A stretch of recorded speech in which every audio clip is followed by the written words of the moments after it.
Chapter 8. Charlie and Jeff had met at East Lansing's Beggar's Banquet for lunch at 12:30 almost every Thursday since 1993. That Thursday lunch had started with Jeff and various friends of his while he was still a student at MSU back in the early 70s. Jeff and Charlie belonged to a Lansing Orange computer user group, acronymed LOCUG, and pronounced like low-cut. After a meeting at Impressions 5 Museum, Jeff invited Charlie to lunch. They found they shared an interest in technology and gadgets in particular. Jeff was an automotive writer, and after a few years, when Charlie mentioned he'd like to write articles on technology, Jeff encouraged him until Charlie ended up with hundreds of articles and 7 books. They met, married, and divorced their second wives about the same time, hung out and played cards. Then they met and married their third wives. Things started to go sour between them when Jeff lost Susan, but they soldiered on, acting more like brothers, like blood. As Charlie pulled open the 100-year-old barnwood door and stepped into the main room at Beggar's, he was hit by a blast of loud music and the funky smell of spilled beer. Management pumped the fragrance in since Oaklean made the real thing obsolete. Beggar's Banquet Restaurant and Saloon was founded in 1973 and named after the Rolling Stones' 1968 album of the same name.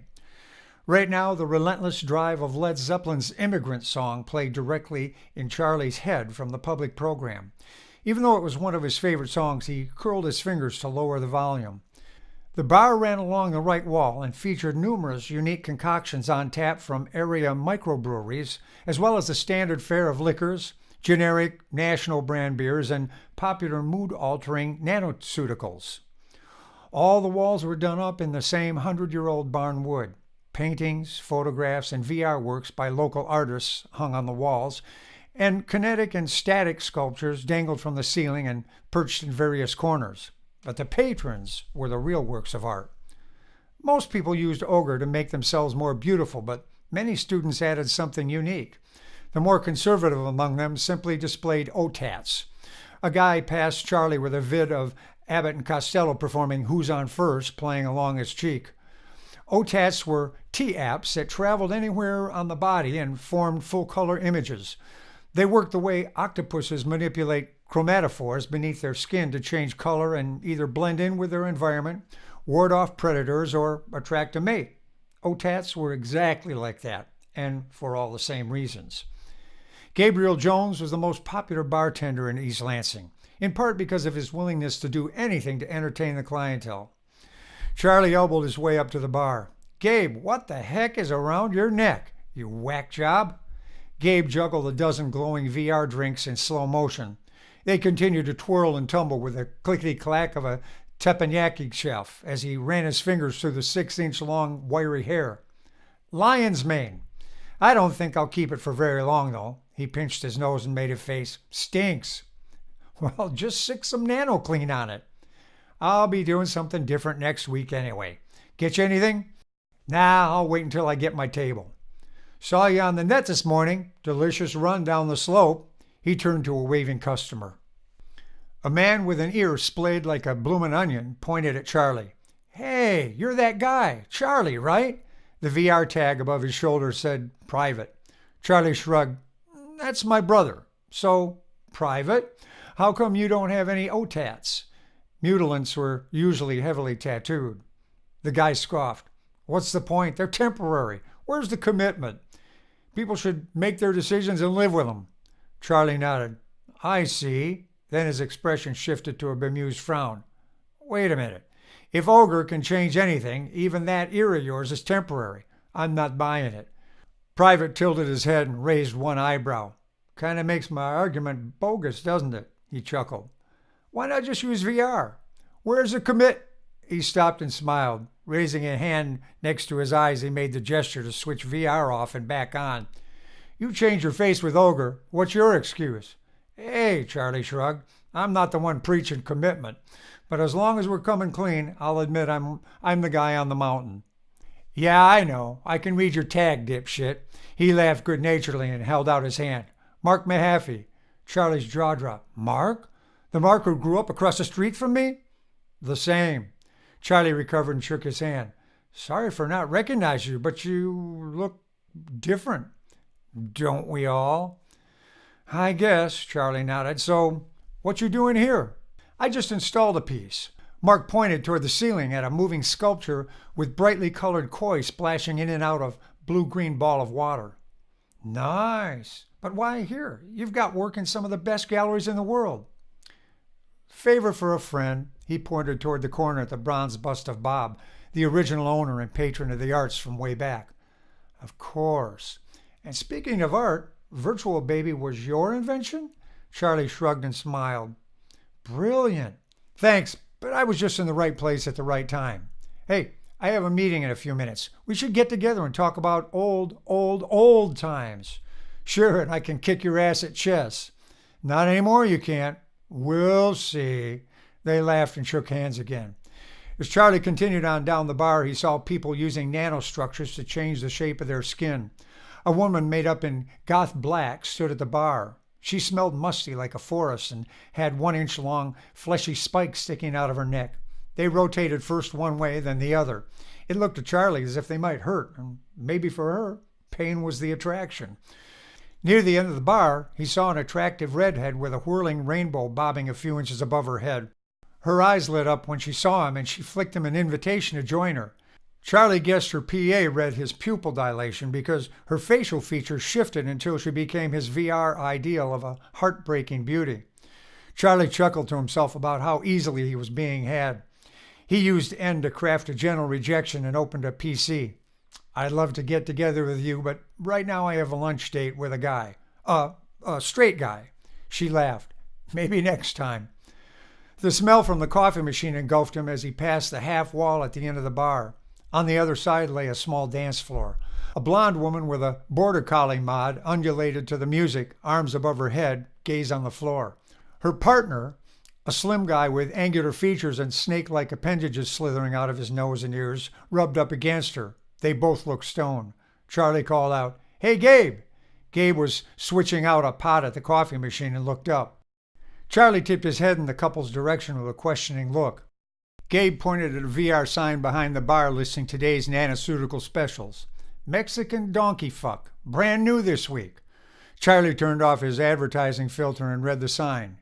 New Mexifactin MDF3. 1 hour. All nanoceuticals ran an hour unless the user stepped out of the bar, where they deactivated, eliminating the liability insurance. Charlie nodded and flipped the filter back on. As he passed the couple, he had to restrain an impulse to pet the dog-faced lady. Right now, he needed the privacy of the restroom so he could change from Superman into Clark Kent. The restroom sparkled thanks to Oaklane. It was empty, so Charlie locked the door. He went into one of the stalls, dropped the lid down, and sat. With the first 2 fingers of his right hand, he summoned his IS, the 2-foot virtual reality interface space block used to control all nonverbal computer functions.